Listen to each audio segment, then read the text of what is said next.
Selamat malam Bapak Ibu Saudara, mari saat ini kita siapkan hati kita untuk bersama-sama memuji dan menyembah Tuhan dalam jam doa.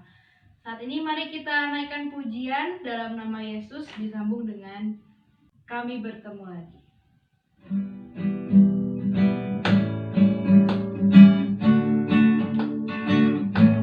Dalam Yesus kita bersaudara.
Bapak yang baik, terima kasih kalau hari ini kami boleh menikmati hal yang baik yang Tuhan sudah anugerahkan dalam hidup kami. Dan sekarang kami berdiam diri sejenak dari segala aktivitas kami. Kami mau datang menghadap Tuhan beserta seluruh anggota keluarga kami. Biarlah Tuhan yang memberkati, Tuhan yang memimpin kami, sehingga kami boleh menikmati sukacita di dalam Tuhan. Dalam nama Tuhan Yesus kami panjatkan doa ini. Amin.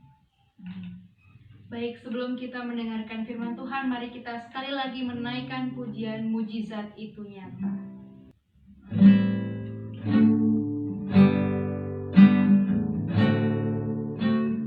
Tak terbatas kuasa-Mu Tuhan.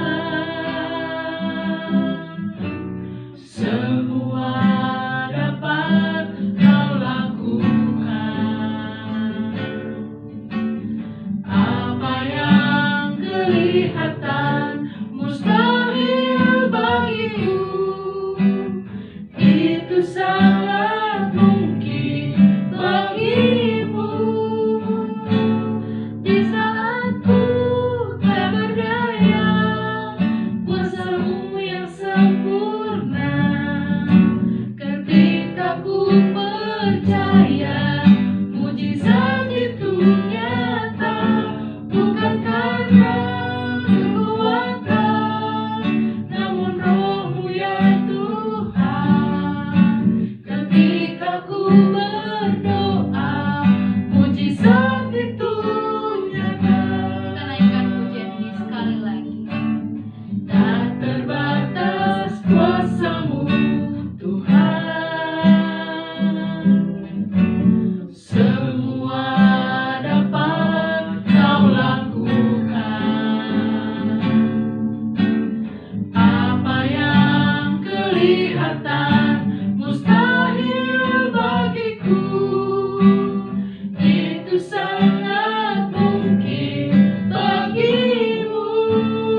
percaya mujizat itu nyata, bukan karena kekuatan, namun Roh-Mu ya Tuhan. Ketika ku berdoa, mujizat itu nyata. Di saat ku tak berdaya, kuasa-Mu yang sempurna. Ketika ku percaya, mujizat itu nyata, bukan karena kekuatan, namun Roh-Mu ya Tuhan. Ketika ku berdoa, Sekali lagi, ketika ku ketika ku berdoa, mujizat itu nyata. Baik, selanjutnya saya akan persilakan kepada Bapak Pendeta Liviupo. Shalom sidang sekalian, saat ini kita membahas mengenai bagaimana cara kita berdoa sebagaimana yang Yesus ajarkan. Saya akan mengutip dalam Matius pasal 6 ayat 12 yang mengatakan demikian. Dan ampunilah kami akan kesalahan kami seperti kami juga mengampuni orang yang bersalah kepada kami. Sidang sekalian, mengapa di dalam doa kita perlu mengakui kesalahan kita dan memohon ampun dari Tuhan? Di dalam kehidupan setiap hari kita tidak lepas dari kesalahan. Ada seorang teolog bernama William Barclay yang menjelaskan bahwa di dalam bahasa Yunani ada 5 kata yang digunakan untuk menggambarkan dosa. Kata yang pertama yaitu berarti tidak mengenai sasaran. Kata ini biasa dipakai di dalam olahraga panahan. Jadi kalau ada anak panah yang diluncurkan tidak tepat sasaran, di situ kata itu digunakan. Nah, dosa yaitu ketika kita melakukan sesuatu tidak sesuai dengan sasaran yang Tuhan inginkan. Disitulah kita melakukan kesalahan. Kata yang kedua yaitu melewati garis batas.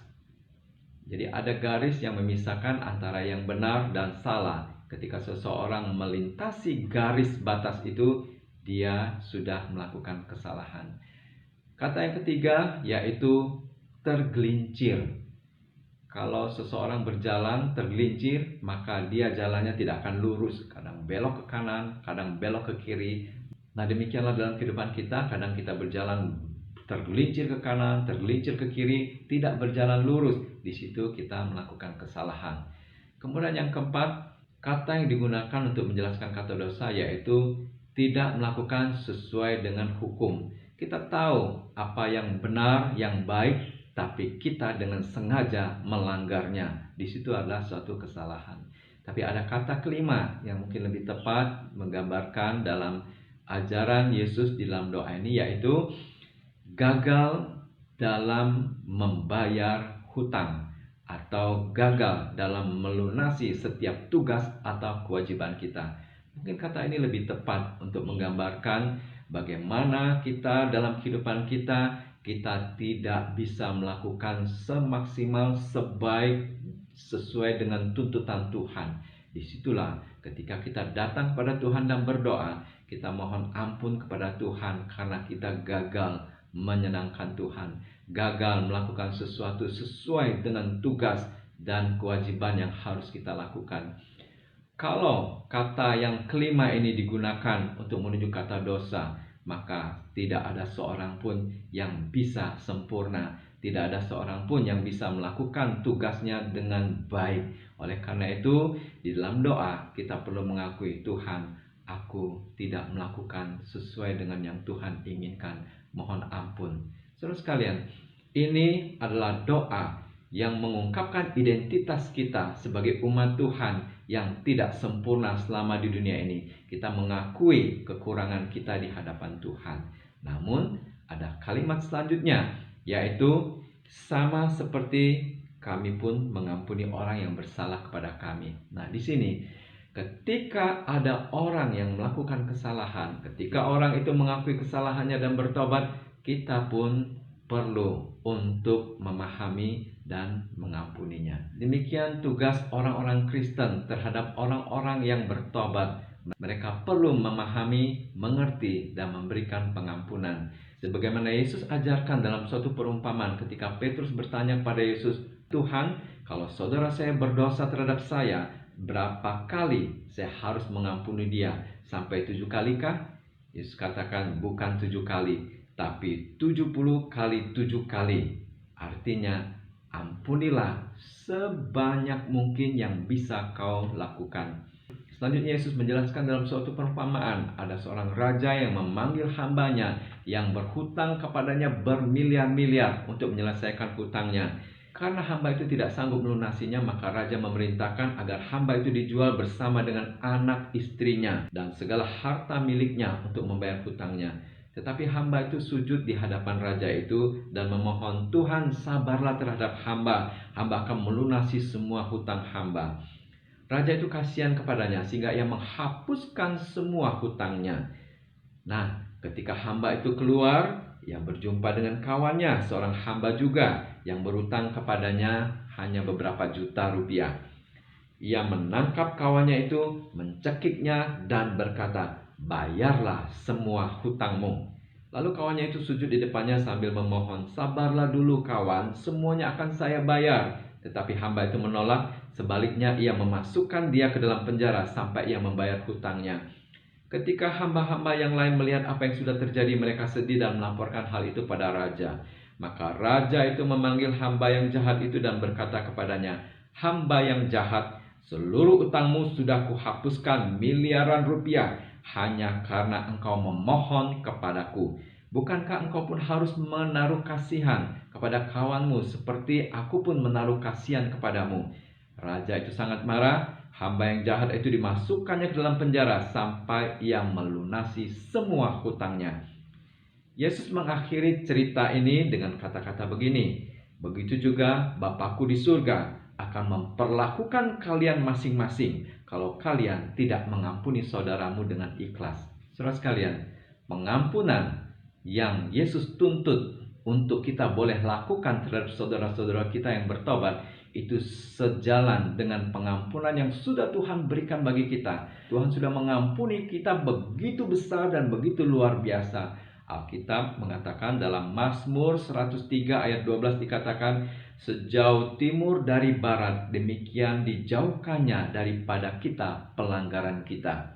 Jadi ketika kita datang kepada Tuhan berdoa, kita mempunyai banyak dosa, tapi Tuhan buat dosa kita itu dijauhkannya bagaikan timur dan barat. Sehingga ketika kita berhadapan dengan Tuhan, Tuhan membuat kita dalam keadaan suci tanpa dosa, oleh karena Dia sudah jauhkan dosa kita itu. Dalam Yesaya 38 ayat 17 dikatakan, "Sebab engkau telah melemparkan segala dosaku jauh dari hadapanmu." Saudara sekalian, begitu Tuhan baik kepada umatnya. Dalam Yesaya 43 ayat 25 dikatakan, "Akulah Dia yang menghapus dosa pemberontakanmu oleh karena Aku sendiri, dan Aku tidak mengingat-ingat dosamu." Begitu serius Tuhan meresponi pertobatan umatnya dengan tidak mau mengingat kesalahan kita lagi. Bahkan dalam kitab Mikha 7 ayat 19 dikatakan, "Ia melemparkan segala dosa kita ke dalam dasar laut." Dengan berdoa sebagaimana yang Yesus ajarkan ini, ketika kita berdoa, kita diingatkan bahwa kita berhadapan dengan Allah yang Maha Pengampun, Allah yang mengasihi, Allah yang penuh dengan belas kasihan.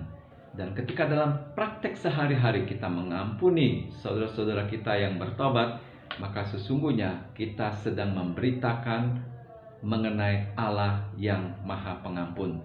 Allah bukan hanya mengampuni kita, tetapi Dia juga mengampuni banyak orang. Yesus sendiri di dalam Lukas 22 ayat 47 menyuruh bahwa dalam namanya berita tentang pertobatan dan pengampunan dosa harus disampaikan kepada seluruh bangsa. Bagaimana kita menyampaikan berita tentang pengampunan dosa ini? Yaitu dengan mempraktekkan apa yang Yesus ajarkan. Kita mengampuni orang-orang yang mengakui kesalahannya dan mau bertobat. Sidang sekalian, saat ini di tengah-tengah kehidupan kita punya banyak pergumulan. kita punya banyak permohonan, banyak hal yang ingin kita ajukan dan kita minta kepada Tuhan. Tapi di dalam kita meminta kepada Dia, ada satu kalimat yang tidak boleh kita lupakan, yaitu ketika kita datang padanya, kita mohon ampun atas segala kesalahan kita. Dan bersihkan hati kita dari segala dendam, iri, dengki, sakit hati. Bebaskan semua itu, lepaskan semua itu, dan bersihkan diri kita dengan mengampuni banyak orang. Demikian renungan kita hari ini. Kiranya Tuhan memberkati. Ya, puji Tuhan Bapak Ibu Saudara bahwa kita telah mendengarkan firman Tuhan yang pastinya memberikan kekuatan kepada kita untuk terus setia sama Tuhan Yesus. Dan sebelum kita akan berdoa bersama-sama yang nantinya akan ditampilkan di layar pokok doanya, kita akan menaikkan pujian Bapa Engkau baik.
Engkau baik, Bapa, Engkau baik, Kau selalu baik kepadaku, Bapa, ku cinta Kau. Puji nama Tuhan, kita telah menyelesaikan doa kita dan saat ini kita akan menutup jam doa kita pada malam hari ini dengan menaikkan satu buah pujian, yaitu Sebab Kau Besar.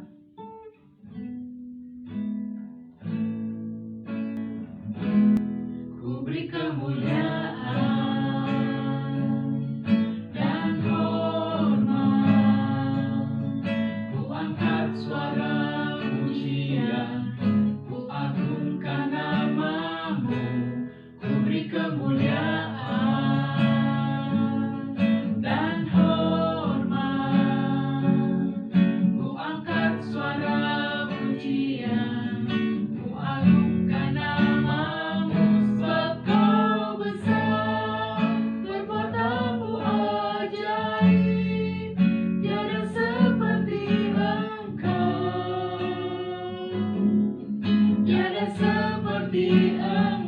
sebab Kau besar, perbuatanmu ajaib, tiada seperti Engkau, tiada seperti Engkau, tiada seperti Engkau. Puji nama Tuhan, kita telah menyelesaikan jam doa kita pada malam hari ini. Selamat malam, Tuhan Yesus memberkati. Tiada seperti